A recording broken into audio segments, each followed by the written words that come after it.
이 문제 어떻게 보십니까? 여기는 옛 마산 삼복도로 고지대. 언제나처럼 통행량이 많습니다. 그런데 바로 도로 옆에 있는 건물. 장애인 복지관은 지역에 있는 다양한 장애인들이 이 복지관을 이용하면서 직업을 구하고 또 치료도 받고 또 여러 가지 어떤 재활을 꿈꾸고 있는 그런 어떤 장소라고 볼 수 있습니다. 현재 마산장애인 복지관은 여러 가지 접근성이라든지 교통 편의 또 장소의 협소 그런 어떤 문제들 때문에 장애인들이 많이 찾지 않는 그런 시설입니다. 가만히 복지관 주위를 둘러보니 아무리 고지대라지만 경사가 너무 가파릅니다. 이런 곳에 장애인 복지관 괜찮은 걸까요? 제가 이 길을 10년 넘게 다녔는데요. 보시면 아시다시피 급경사로 인해 갖고 여기는 휠체어조차 접근하기가 어렵고 유모차도 올 수가 없어서 아이를 등에 업고 여름이면 땀 뻘뻘 흘리면서 거의 등산하는 수준으로 그렇게 어렵게 힘들게 이 길을 다녔습니다. 이 길을 보시면 아시겠지만 굉장히 가파릅니다. 일반인들도 올라오기 힘들어하는 이 길을 장애 아이를 들쳐 업고 이 길을 다녔다고 생각해 보십시오. 중심이 앞으로 쏠려 금방이라도 넘어질 것 같은 트럭. 보기만 해도 아슬아슬합니다. 네, 그러네요. 차도 저렇게 할 정도면. 그런데 문제는 이뿐만이 아닙니다.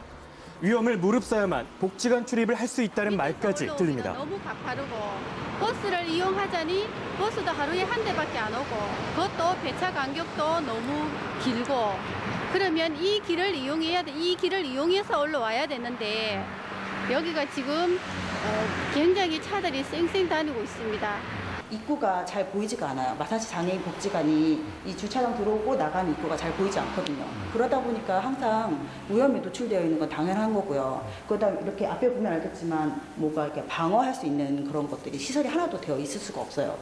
그러다 보니까 항상 위험하고 심지어 작년 정도에는 아이 하나가 뛰어나가서 정말 큰 사고가 날 뻔한 적도 있었거든요. 마산 장애인 복지관 외부 환경만 걱정되는 게 아닙니다. 실내 환경은 더 큰 문제입니다. 실내실에서 입구인데도 비가 새가지고 공파에다가 아이들 천장에 비가 새고 환기가 잘 안 되다 보니까 여기는 엘리베이터 있는데요. 보시죠. 이렇게 얼룩이 다 졌어요. 저기는 울퉁불퉁 습기가 항상 있으니까. 이 장애인들이 이 안에 들어와서만큼은 자유롭게 활동을 하거나 이렇게 가능해야 되잖아요. 그래요. 근데 실질적으로 장애인 복지관임에도 불구하고 휠체어가 다니기 어렵고 그래서 어떻게 되면 급식지를 그러니까 식당을 가려면 운동장으로 해서 돌아가지고 식당 그 주변을 돌아서 1층으로 내려가야 되는 어려움을 감수하고 이용을 해야 됩니다. 휠체어가 이렇게 있지만 휠체어가 자유롭게 다닐 수 있는 곳은 어디에도 보이지 않습니다. 온통 계단뿐입니다. 그렇다면 치료실 사정은 어떨까요? 이게 다네. 한눈에도 너무 좁고 어둡습니다. 네. 안에 이제 폐쇄공포증 있는 아이나 좀 답답한 거를 못 견디면은 안에서 조금 힘들어요. 보시면 또 지금 채광도 안 되고 또 환기도 안 되기 때문에 공기 그 순환이 안 돼서 그 호흡기라든지 뭐 어떤 대상자가 만약 감기라도 걸리면은 같이 연달아서 좀 걸릴 확률도 있어서 그런 건강상의 위험도 조금 있고요. 그러게요. 그리고 또 뭐 이런 그 안에 이제 좁은 공간이기 때문에 뭐 여러 가지 언어 치료라든지 여러 가지 활동을 할 때 그 가르쳐 줄 수 있는 그 제약점들이 조금 많아요. 보면은 뭐 동사 활용이라든지 뭐 이런 부분들 할 때 같이 구르고 뭐 기기도 하고 해야 되는데 그런 부분은 전혀 안 되고 있고요. 판넬로 이렇게 조금 이렇게 돼 있어가지고 이 부분들도 조금 그 불편한 부분들이 있고 저기서 어떻게 치료를 애들이 합니까? 이제 뛰고 이렇게 하다 보면은 조금 울퉁불퉁해서 또 불편한 부분들도 조금 많이 있고 그러니까 창도 없고. 네네네. 공기도 탁할 수밖에 없고 환기가 안 되는 건 당연한 거고.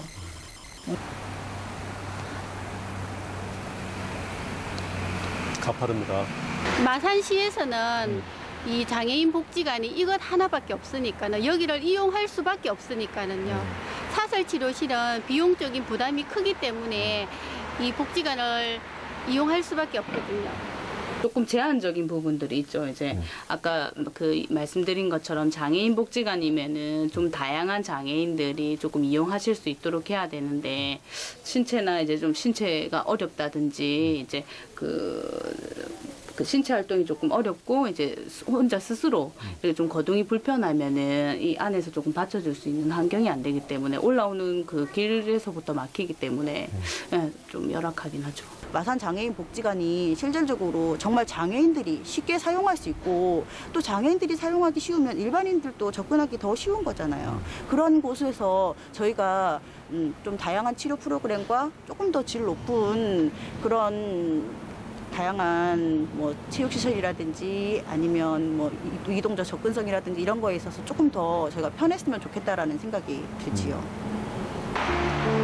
마산 장애인 복지관의 복지는 길가에 내팽개쳐진 걸까요? 수차례 걸친 복지관 이전 요구에도 장기적인 안목에서 고민해보자는 얘기만 되풀이하는 창원시. 여러분은 어떻게 생각하십니까?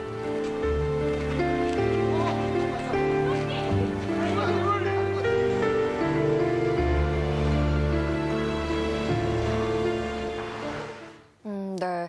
이 접근성이나 교통 문제도 그렇고 또 낡은 시설까지 이런 네. 많은 상황들이 그냥 화면으로만 봐도 열악한 환경인 걸 금방 알 수 있게 하네요. 네. 마산 장애인 복지관은 고지대에 위치하고 있습니다. 삼복도로 고지대에 위치하고 있는데 특히 경사가 심해서요. 일반인이 다니기에도 힘들다는 이야기가 많이 나오고 있습니다. 그러니까요. 세상에 그 장애인들을 위한 복지관 아닙니까? 근데 그 복지관 안에서 휠체어도 제대로 다니지 못한다는 게 이게 말이 되냐고. 그러니까요.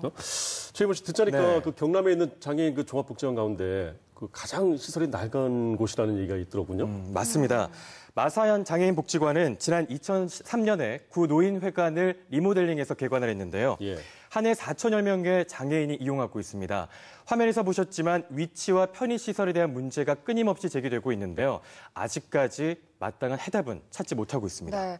이 구 마산 지역이요. 창원 지역 중에서도 가장 장애인 인구가 많은 걸로 알고 있거든요. 그렇다고 합니다. 4,000명 정도가 된다고 하는데 이 장애인 복지를 위해서 좀 더 현실적이고 또 섬세한 대안이 나왔으면 하는 바람입니다.